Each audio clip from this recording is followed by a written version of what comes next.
What happens when people stop connecting the dots? I asked that question yesterday. Today, I want to ask a harder question. Why do they stop? Now, that may sound like a strange question, but I want you to think about it, because every day I encounter people who appear perfectly normal. Perfectly. They drive cars, they hold jobs, they raise children, they pay taxes, they discuss baseball, they discuss the weather, they discuss their grandchildren. You can have perfectly fine and normal conversations with them. You won't suspect a thing. And then you touch one particular subject, one particular construct, one particular belief, and suddenly everything. Do you believe Donald Trump was picked by God?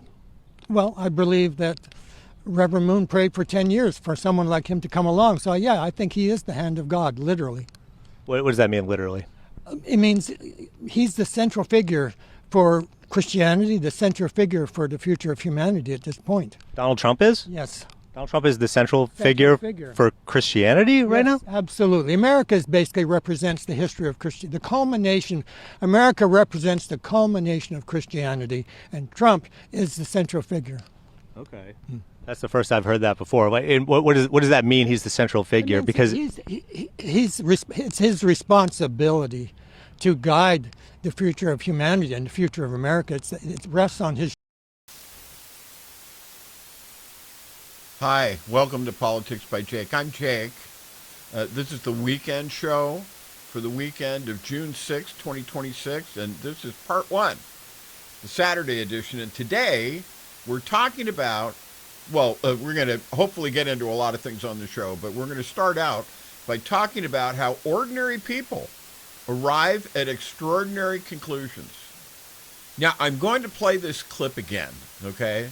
Because I've had, over the past week, I first brought this up about a week ago, in one of the short clips I do on YouTube and Instagram and Rumble and so on and so forth, wherever you can get the show.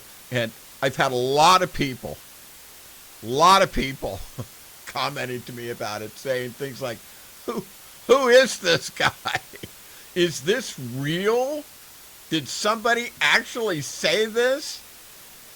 And I told you on those broadcasts, which were basically just the clips, this is an entirely, look at him, because I'm going to show you the clip again, because it's so remarkable. This is you will see, if you weren't paying attention the first time, this is an entirely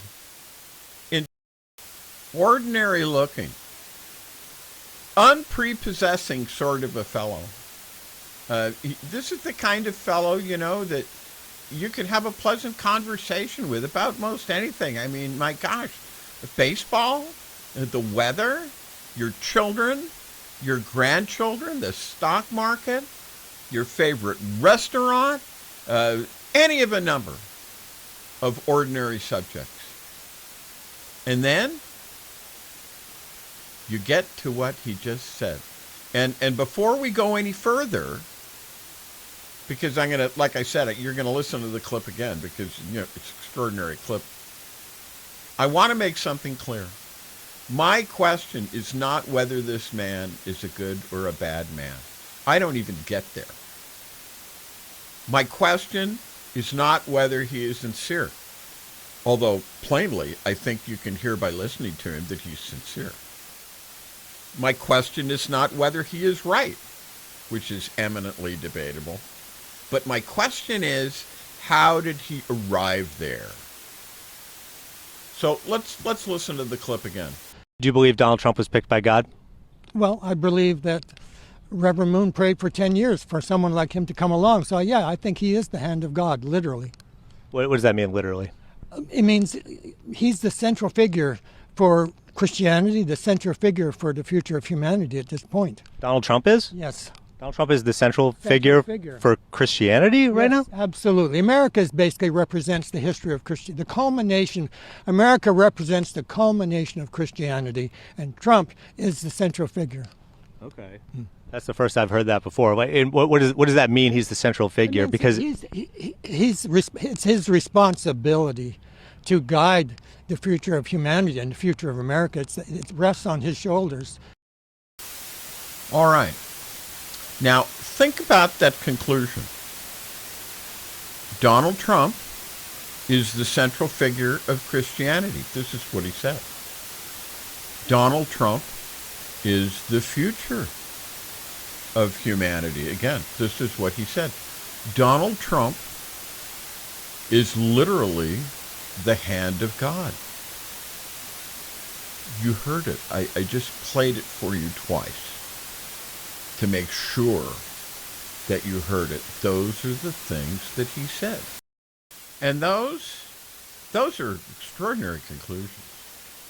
Those are not ordinary conclusions. They're extraordinary. And yet, as you can see from the clip, the gentleman who made these statements appears perfectly ordinary. He's not ranting. He's not screaming. He's not foaming at the mouth, He appears, perfectly normal. So the question is this: how does an ordinary person arrive at an extraordinary conclusion? That, as Shakespeare said, is the question. Now, let me talk about why I decided to play this clip on the show. I do clips all through the week. You can go on YouTube or on Instagram and you can see them. They're there. Just go to youtube.com/@politicsbyjake. Instagram, similar. It's called Jake is on the Air, but it's Politics by Jake, and it's there. You can watch all those things, and I'm also on Rumble. Same thing. Jake is on the Air, Politics by Jake. It's there. So why am I making such an issue about this? Why did I decide to play the clip? It was because I got all these people commenting to me after the clip ran, the first day after the clip ran. They're saying, is this real? Did somebody actually say something like this?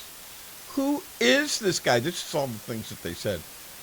And I thought about it, and the show we're doing, if you're on YouTube, I know that some of you are listening on KCAA, and the show is named something different on that. But I wanted to start the show with this because it's so remarkable.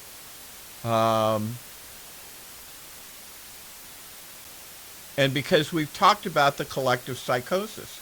And I've talked about, on last week's show, I talked about the guy who talked about the housefly and how the housefly was, and he was in the psycho ward. I used to work in a mental health facility at one time in a state hospital where all the mentally, people were having difficulties were. And this guy was entirely normal. If you put him in society, there would not be anything. But it was when you started talking to him, and he was gregarious, and he was genial, and perfectly fine. He's not violent. There's nothing wrong with him. Nothing wrong with his dress. He dressed in an entirely ordinary way. But when you started talking with him, once I started talking with him, and he talked to me about the housefly. And I talked about this last week on the show, but I'm going to repeat it because he said, I've got to tell you about the housefly because houseflies are flies are misunderstood in the world today. The housefly is actually the most intelligent and compassionate creature. And he went on like this, and I debate within myself, even as I am speaking with you, whether I should say entirely the same thing, but I'm going to err on the side of telling you the more of the whole thing that he said. He said they're, among other things that he said they're from another planet. He said they're from another galaxy. And they're incredibly intelligent. Most intelligent species in the universe, and they are compassionate. They are compassionate, as the saying goes, to a fare thee well. And he said one day, one of the flies on this planet flew off and disappeared. And they couldn't find him. And so they're all down here looking for him. It's great stuff. This guy is suffering from, psychosis, the dissociative type of thing. And what have we talked about as far as that goes, but that when you have a dissociative type of disease, it's dissociative, and it's called dissociative for several reasons, but One of the key reasons is, and this is the first aspect of psychosis, a departure from reality, from things that are actually real, and the alternate construct of a reality, because the first reality is too hard. That's why people have these psychotic breaks. That's what a psychotic break is. So I mean, when I show this, I'm not showing my interpretation. I'm not making a characterization, although I am about the one fellow in the mental health institution. It's not a paraphrase. This is the evidence. You're seeing the evidence itself, the exhibit itself. The lawyers present exhibits. That's what we do. Jurors hear evidence. And so I am letting you hear the evidence. That's what's going on right now, okay? So to pick up after this little departure, this extemporization that I've done, the question is this: how does an ordinary person, apparently, for all intents and purposes, arrive at this extraordinary conclusion, the truly extraordinary sets of conclusions? And that, as Shakespeare said, that is the question, isn't it? And it's a more important question than Donald Trump. It's a more important question than Republicans. It's a more important question than Democrats. Because it gets to the heart of how human beings reason. And it gets to the heart of the collective psychosis that I've talked about, that I allege is in full play when it comes to Donald Trump and all of these things. Or perhaps more accurately, maybe it would be to say how human beings cease to reason. See, there's a lawyerly phrase that I've used before, and I think some of us have followed Socrates when we were in high school. We got a little smattering. If you went to college, you got a little bit more. This is the phrase, and it is a lawyerly phrase, but what it is, it's reason. And reason of the three, Plato, it's interesting about Socrates. Let me just digress on this. Let me go off on another road on this. Socrates never wrote anything. The only reason we know about Socrates is because of Plato. And Plato wrote about Socrates, talked about what he said, and among other things, Plato postulated, and Plato was a student, a disciple, if you will, of Socrates. And he postulated that there were three forms of thought. And the first was an opinion. And you know what they say about opinions. Everybody has one. Or everybody has two. Just like elbows, everybody has two. And the second one would be logic. And the third, and this was the highest form of human thought, he said, was reason. And here's an example of reason. It's actually also logical. The conclusion must follow from the premises. For example, if all men are mortal and Socrates is a man, then most assuredly I can guarantee you that then it must follow, as Polonius said to Laertes in Hamlet, it must follow as the night follows the day, that Socrates is mortal. If all men are mortal, if Socrates is a man, then Socrates is mortal. The conclusion follows from the premises. That is not only logic, that is reasoning. And that is how conclusions are supposed to be reached.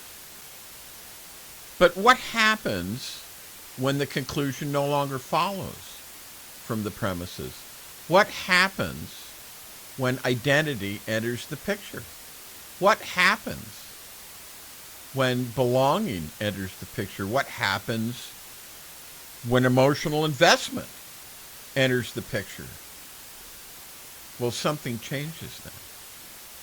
The conclusions begin driving the reasoning instead of the reasoning driving the conclusions. People don't ask anymore, what do the facts require me to believe? Instead, they ask, what conclusion do I need to reach in order to preserve my identity, my tribe, my emotional commitments, and my sense of belonging? I mean, people do this in religion and politics all the time. They do it in team sports. They do it in churches. They do it in parties. They do it in movements. But the conclusion must follow from the premises. And as I talked about Jung and the collective psychosis, I think I'm going to talk about it again. Carl Jung, 1875, born in 1875, a Swiss psychiatrist. He postulated the idea of the collective psychosis. And what he said was, he postulated two elements. He said it takes two. He said you have to have a wounded leader. And the wounded leader talks about how life is so unfair and how he's so badly treated. In that case, this is Donald Trump. This is all that Donald Trump does, is complain and whine. Everything is unfair. He writes executive orders destroying edifices of thought, edifices of administrative and bureaucratic helps for the United States, destroying systems. He's a destroyer. That's what he is. And the underlying premise is that it's all so unfair. Okay? So I said you have to have two elements, right? And you do. What's the other element? The other element is the wounded follower. Now, what you just heard was that guy would be totally at home with the maggots, the Make America Great type people, the maggots, MAGA. He would be totally at home with them. He would love them. I assure you, for all the things that you heard him say, there are at least 20 other clips that I could play for the show if I had time, and I think probably there are hundreds more. But there are absolutely that many from people who will explain the same thing, and this is the idea of the wounded follower. There are people who are wounded so badly, life has treated them so unfairly, and I talk about how, and this is an interesting topic in and of itself. We're getting to the point where we almost have to take a break now, but globalization occurred where, and this was not even talked about, the American people weren't even apprised, except incidentally, like because of globalization, Washington Mutual failed, or some other such thing, but they never talked about it, and it was basically the taking of 60,000 American factories and or industries, 60,000, count them, 60,000, and either selling them wholesale or parting them out and selling them piecemeal to governments represented by shady capitalist type people who were connected to the government, very questionable, who are governments that are our enemies, not the people of those governments, just as the Iranian people are not enemies of the American people. They are cultishly co-opted, but I've talked with people who have been to Iran, and they're very pro-American. They're some of the most pro-American people that you will find. But the mullahs and the ayatollahs have got them living in fear. And that's something that we could talk about later, but we're going long on this, and I could go on for a long time, but we need to get back to the point.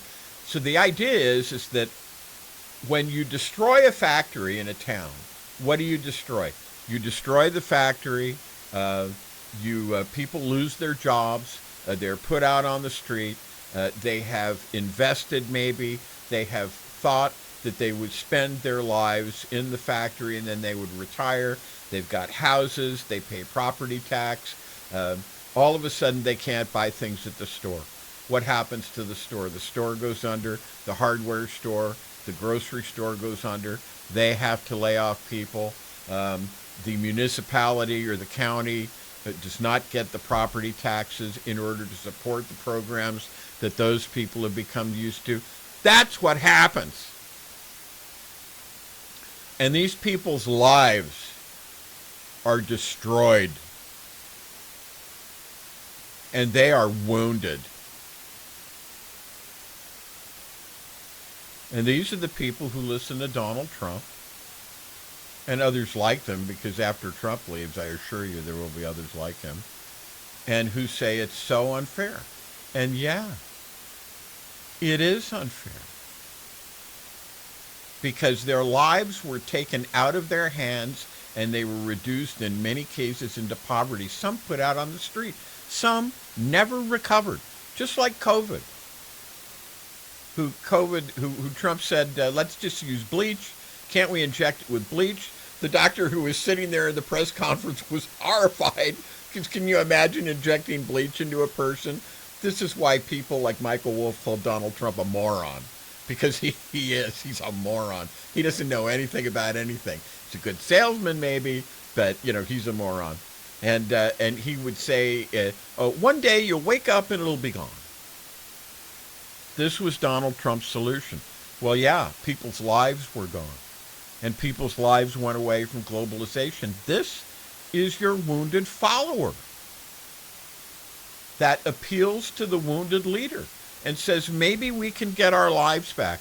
Maybe we can make America / our lives great again. It's a collective psychosis. Because you hear them, they have departed from reality. You heard this man, you heard what he said. I just told you that I could get at least 20 clips right now. I could do it right now if I wanted to and play them for you. But there are more than 20 clips. All right, and at this point, we definitely need to take a break. We need to break the station, get a couple of commercials in. And so we will do that, and we will be right back. And now here's a word from one of our sponsors, Twain Consulting. Hi, this is Jake with Twain Consulting. Let's be blunt, shall we? America is litigious. It's unstable, and it's financially weaponized. If your name is on everything you own, you're a sitting duck. At Twain Consulting, we help you vanish legally, ethically, and permanently. From land trusts to layered LLCs, we teach you how to restructure your assets so the predators can't see them and can't touch them. This isn't a loophole. It's a strategy that the wealthy have used for decades. Isn't it time you got the same protection? Call Twain Consulting at 805-380-5699 or visit us online. Protect what's yours before someone else claims it. And now let's get back to Jake and Politics by Jake.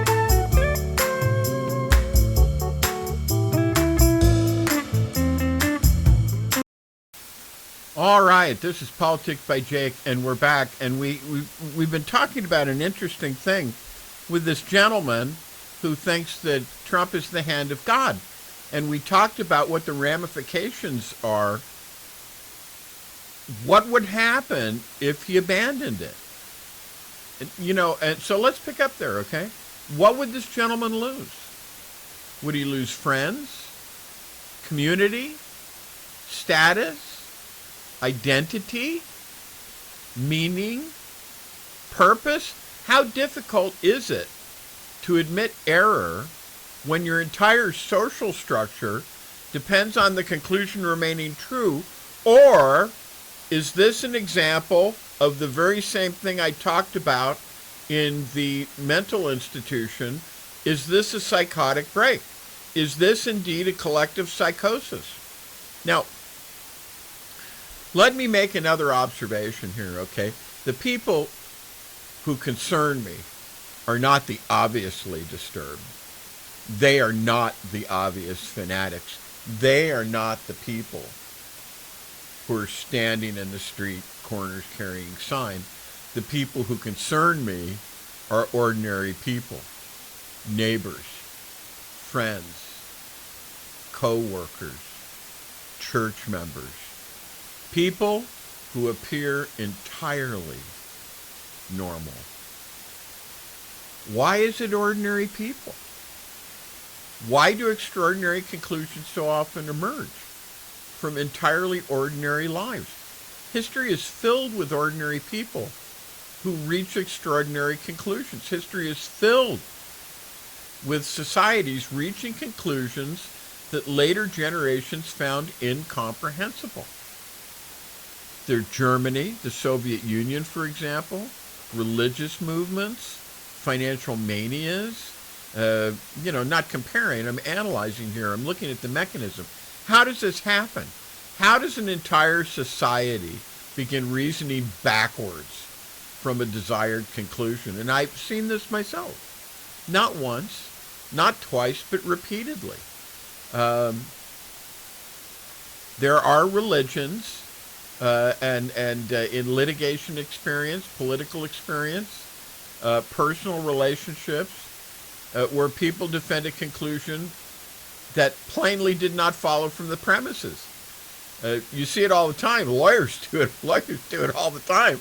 Sometimes the judges have to pull them back and say, "Counselor, yeah, I just want to tell you, I kind of think I know where you're going, and don't do it. It's not going to work." But once that process begins, something very dangerous occurs. Evidence becomes secondary. Facts become negotiable. Witnesses become irrelevant. Reasoning itself becomes optional. The conclusion no longer follows from the premises. The conclusion no longer follows from the premises. And if that is true, what we have is we have a much larger problem than one gentleman's opinion about Donald Trump. Because if conclusions no longer follow from premises, accountability itself becomes impossible. And that brings us to the next question. Why in modern America does accountability seem so difficult to achieve? And that is where we are going next. Okay. Now, moving on, in the last segment, which actually I just had to finish up here, in the last segment, I suggested something that I think is profoundly important. When conclusions no longer follow from premises, accountability becomes difficult, perhaps even impossible. And that raises the next question. Why? Why does accountability fail, even when the facts appear to be known? Now, let's think about that, shall we? In the course of ordinary life, we assume that facts lead to conclusions. We assume that evidence leads to findings. We assume that witnesses lead to verdicts. Talking a bit like a lawyer now, but we assume that investigations lead to accountability. But increasingly, that doesn't appear to be what happens. I was watching some recent hearings. This was from the Department of Agriculture, was there being grilled by the questioner. And man, she was really grilled, but it's okay because they're worthy. The Department of Agriculture is one of the departments that has a banner, a huge banner, hanging from the front of it with a menacing-looking Donald Trump. So does the Department of Justice, so do others. So instead, what we see are revelations without remedies. The facts are revealed, the witnesses testify, the documents become public, hearings are held, investigations are conducted, reports are written, and then nothing. You have a combativeness these days that is remarkable, and you see it in all the Trump administration officials, all the cabinet members. Todd Blanche is this way, Elizabeth Rollins is this way, Pam Bondi was this way, Tulsi Gabbard is this way. They're all this way. And they insist, they're combative, they will not answer yes or no questions, and they insist on speaking over the questioners and trying to propose alternative facts. You hear this all the time. This happens at public hearings. It happens at congressional investigation, inspector general reports, court findings, whistleblowers. Evidence becomes public and then seems to disappear into the void. Alternative facts are presented.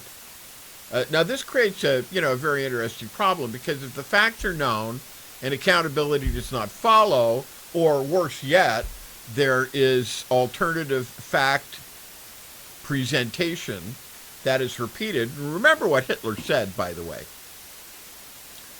Goebbels, Hitler's propaganda minister, came to Adolf Hitler and said, what is it? What are we going to tell the people? And Hitler said, lies, lies. Tell them lies. The bigger, the better. Sooner or later, something is bound to stick. And this is the principle. And remember, like I said, Donald Trump had Hitler's speeches, according to his wife Ivana, now buried on a golf course in New Jersey, and who knows what's buried in there with her, had a book of Hitler's speeches on his nightstand. This is a man who never reads. This is a man who knows nothing. But he had that. What does that tell you? If the facts are known, accountability does not follow, and alternate facts are created, which are no facts, the problem cannot simply be lack of information. People often say, if only people knew. But, what if they do know? What if the facts are already available? And they are. I talk about them on this show all the time. What if the evidence is already public? It is. I talk about it and I show it on this show all the time. What if the witnesses have already testified? Then what? One possibility is that accountability threatens institutions. Institutions have interests. Governments have interests. Corporations have interests. Political parties have interests. Bureaucracies have interests. And sometimes those interests are not aligned with accountability. Sometimes accountability is dangerous. Sometimes accountability is expensive. Sometimes accountability threatens the people who benefit from the existing government. And so we arrive at a very uncomfortable possibility. Perhaps accountability does not fail because the facts are unknown. Perhaps accountability fails because the facts are known. And acting upon those facts would require consequences. Consequences for powerful people. Consequences for institutions. Consequences for systems. And if that's true, then we have we've identified the real problem. The problem is not information. The problem is power. The problem is not revelation. The problem is remedy. The problem is not discovering the truth. The problem is deciding what to do about it. And that leads us directly to our next question. If accountability fails because power resists it, then who benefits? Who benefits from the existing arrangement? Who benefits when accountability never arrives? Follow the incentives. Follow the money. Follow the power. And that's where we're going next. And this is Politics by... And now here's a word from one of our sponsors, Twain Consulting.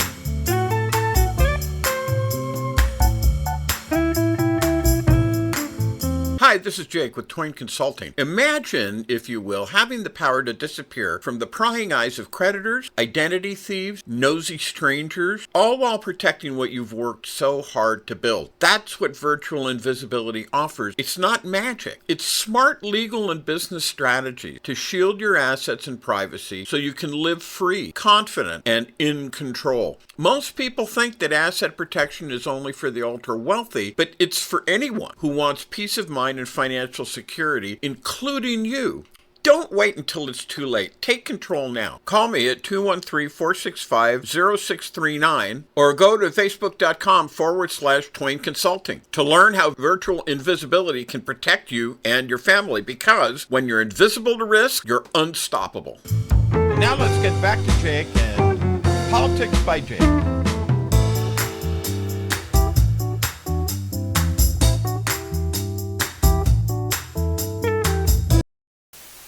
All right, and this is Politics by Jake, and we're back. In the last segment, I suggested that accountability often fails because accountability threatens power.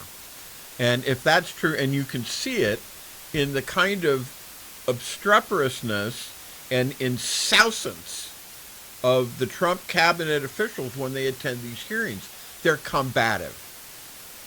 They're accusatory.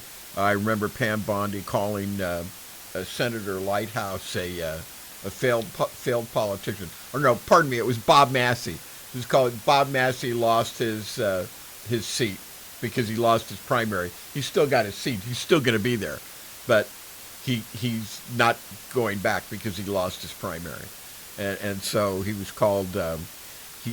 Pam Bondi accused him of having TDS and of being a failed politician because. And then Pam Bondi got fired. So what are you going to do? But this is the kind of activity, this kind of resistance to the fact, because number one, these people are afraid. Pam Bondi is very afraid. I listened to Lawrence O'Donnell talking about Todd Blanche and how he said, "I love you, Mr. President," and conjecturing that I have never seen a person more afraid. You have to pay attention to these things. Trump has picked people who have no spine, who are cowards, who will not dispute anything that he says, and who will shamelessly advocate, throw their bodies in front of moving vehicles for him, as it were, or moving political operatives or moving political parties, as the case may be, in order to protect him. This is a terrible state. We're in a terrible state. We really are. Because accountability threatens power, and accountability is the one thing that Donald Trump cannot have. So if all that is true, and you know, it didn't start with Donald Trump. It didn't. But if that's true, then the next question becomes obvious. The old Roman proverb, cui bono, cui prodest. Who benefits? Who benefits when accountability fails? When investigations go nowhere, in spite of the most assiduous and pointed questioning of interrogators and investigators? Who benefits when reports are just ignored? Who benefits when consequences never arrive? So what you have to do is you have to follow the incentives. You have to follow the money. You have to follow the power. Now, recently, Alexandria Ocasio-Cortez, who, you know, she's done yeoman service as a congressional representative, but she's kind of an ultra-left. She's kind of with the squad. And her presidency would be, if she ascended to the rank of President of the United States, it would be a disaster. But she has done yeoman service on a lot of things. And one of the things she did was this extraordinarily revealing statement. She was talking about members of Congress in 2024 because in the closed hearings in the House where people were talking about the 2024 election, she said they should have been saying, "My voters, my voters, my voters." But instead, she said, they were saying, "My donors, my donors, my donors," because the voters don't pay any money. The voters just vote. The donors pay money. Now, whether you agree with Alexandria Ocasio-Cortez or not is besides the point. The point is that she was identifying a mechanism, you see, a mechanism of power, a mechanism of influence, and a mechanism of control. And what she meant is that we have gotten to a point, and long since past it, where donor activity and doing what the donors want has supplanted doing what the voters want. And this happened with John Roberts, and nobody knows this about John Roberts. John Roberts was a $5 million a year corporate lawyer before he became not an associate justice, but a chief justice of the Supreme Court. He was put in there to deal with Citizens United and to make the declaration, which he did. And I'm encapsulating this a lot because, it's a short show. That speech, money is speech. It's just unbelievable. It's outrageous, and that corporations have the right to speech. This is what she was talking about, and this is the heritage of it. You have David and Larry Ellison that I've talked about before. They have bought up, I don't want to say all of the outstanding media operations, but they bought up many of them. And they fired everybody, for example, at 60 Minutes, a venerable TV institution. Larry Ellison, David Ellison, they have no ability, they have no experience in media. All they have is money. But money is power. And so you're seeing these horrendous things happening. And they are. When I talk about we're in a world crisis, we're in an existential crisis.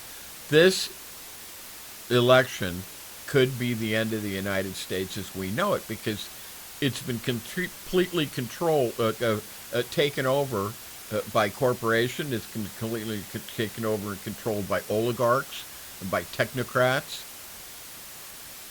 by plutocrats, and there's the average person has gotten edged out, and it's been done by a person who wants to be like them, who fawns over them, who loves them, and that's Donald Trump. And that's why I say he's a destroyer, because this will destroy the country if, in fact, it already has. It hasn't. So politicians spend a lot of time raising money because they need it in order to, because elections cost. And this is the difference between serving voters and serving contributors. Now, before we get too self-righteous about this, okay, let's recognize something. This problem is not unique to Democrats. It's not unique to Republicans, and it's not unique to Congress. The problem is incentives. Human beings respond to incentives. Organizations respond to incentives. Institutions respond to incentives. And money is the most, or one of the most powerful incentives ever created. Campaign money, lobbyists, corporate influence, the proverbial revolving door, government service, followed by lucrative employment. If you will do what we say, if you will vote this bill down and vote this bill up and vote us largesse out of the Treasury, there's this incredibly cynical statement that was made, and I don't have a reference on it, but it was a statement against democracy. And it was against pure democracy, and the statement was basically words to the effect that pure democracy was okay until the citizenry discovered that they could enrich themselves from the Treasury. And I have always said, what do you think the corporations are doing? What do you think the oligarchs are doing? What do you think the technogarchs are doing? Are you kidding me? And so you get this situation that devolves, and the logic is inescapable. If in fact ordinary citizens are doing this, and this is why democracies fail, what can we say about the loot and pillaging that's going on of our democracy by these oligarchs, by these technocrats, by these people who pay money so that people can get elected, so they can be installed and do the things that they want. Not what the people want, but what they want. And then promise a golden parachute, lucrative employment as a lobbyist, or some such other thing. This is what it is, and this is where the discussion becomes uncomfortable, because people like to believe that power follows elections, but we've devolved to the point, thanks to Citizens United, as I was discussing previously in the show, where very often Power follows money. Money shapes access. Money shapes influence. Money shapes opportunity. And money determines who gets heard and who gets ignored. You have this situation, and I don't know if I've talked about it, but I'm going to talk about it now because it's important. Because I've talked about, and I have talked about, this part I have talked about, I have always characterized what happened in 2024 with the ascension, the dismayingly abrupt ascension of Katherine Harris to the candidacy of the presidency, when you had Joe Biden, who was moved out of the presidency in what I call a coup. And people would say, oh, Jake is just being too dramatic because he's trying to please the algorithm. He's trying to get more views. No, this was a coup. You have a candidate who basically won the primaries. He had all the votes. All the people voted for him. Most of the people voted for him by far. And he was going to be the candidate. Why was he edged out? Because Nancy Pelosi, Paul Pelosi, is her husband. He's a financier. He's connected in Washington, D.C. He's a player. So is she. And Barack Obama, who is, really not what people hoped he would be. And so both of them, Pelosi's not out of office. Pelosi's still in office. She's going to be out of office, but she's still in office. This time she was Speaker of the House. And they came to President Biden after everything had failed, and they knew he was going to be the candidate. Now, I'm going somewhere with this. Stay with me. They knew he was going to be the candidate. And so they went to him, and you have to wonder who sent them. And they basically said, look, you've got to get out of the race. We want you to get out of the race. We are going to give you 3 weeks to do this by yourself, and then we're going to lower the boom, and we're going to release some files. We're going to release this. And this is the joke, because when you see, these files and information would have been with regard to his health. It would have been with regard to his mental stability. He had this bad first debate with Donald Trump, where he had recently crossed 24 time zones. And then basically he did the debate. He should have rested, but he didn't do it. I could enumerate that. I don't want to now because I'm going into another thing. But he'd just been traveling all over the country and all over the world. And he had crossed 24 time zones. And, that's going to tire a guy out. So anyway, he had the bad debate. And a lot of people have bad debates, and it doesn't mean anything. But they used it as a casus belli. They used it as a cause célèbre in order to get rid of him. And it's funny because we have Donald Trump, who falls asleep in cabinet meetings all the time, who rants in the middle of the night, and who's, honestly, this is a madman across the waters, quite frankly. Not thousands, but at least 1,000 in 2016, mental health specialists warned that he should never be allowed to ascend to the presidency. Do you think they knew what they were talking about? Do you think this was just because they were all Democrats and for no other reason? And yet this is the same kind of thing that they were pulling on Joe Biden. Where did this come from? Well, I'm going to tell you. The World Economic Forum, January of 2024, something really interesting happened. Jamie Dimon came out and made this statement, and this is a little known statement, but he said this. He came out and he said, I had my concerns and my doubts about Donald Trump, but now all we billionaires are totally behind Donald Trump. And why do you think that was? Could it have been because Joe Biden in March talked about what I call the 25-28-28 plan, which was the plan to have an alternative minimum corporate income tax of 25%, a 28% top rate, which is nothing. In the time of Eisenhower, the top rate was something like 90%. Corporations did perfectly well. at 90%. And at 28%, and this is the thing that really killed them, because a lot of these oligarchs, they make their money in the stock market. They make it basically on capital gains. This is a big way. I don't want to say it's the only way or the major way they make their money, but it's a big way.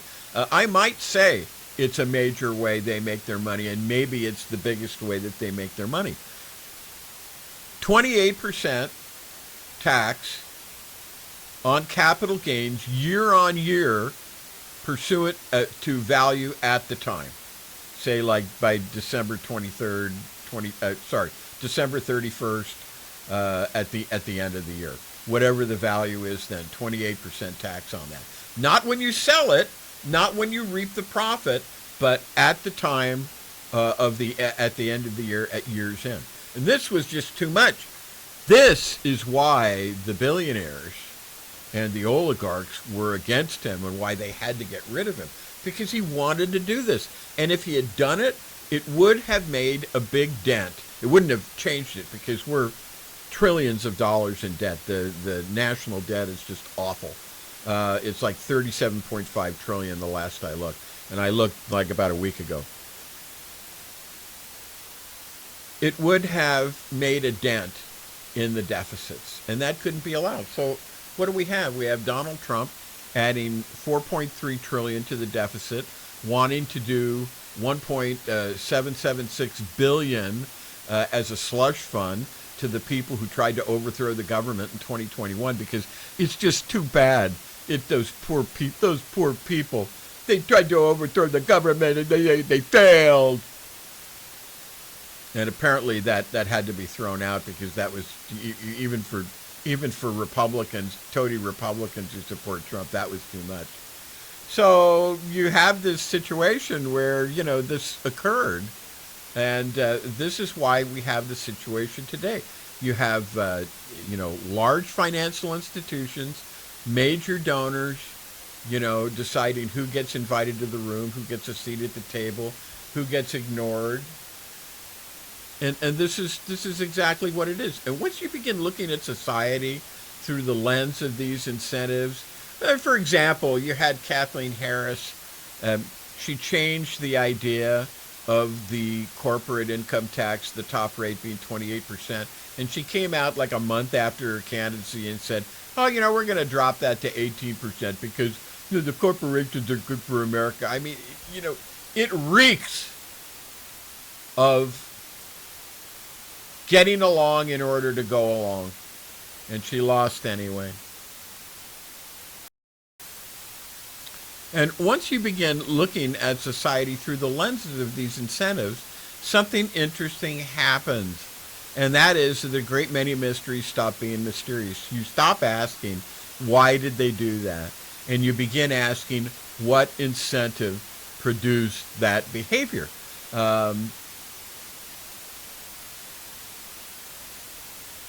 And perhaps that brings us back, really, when all is said and done, to the deepest question of all.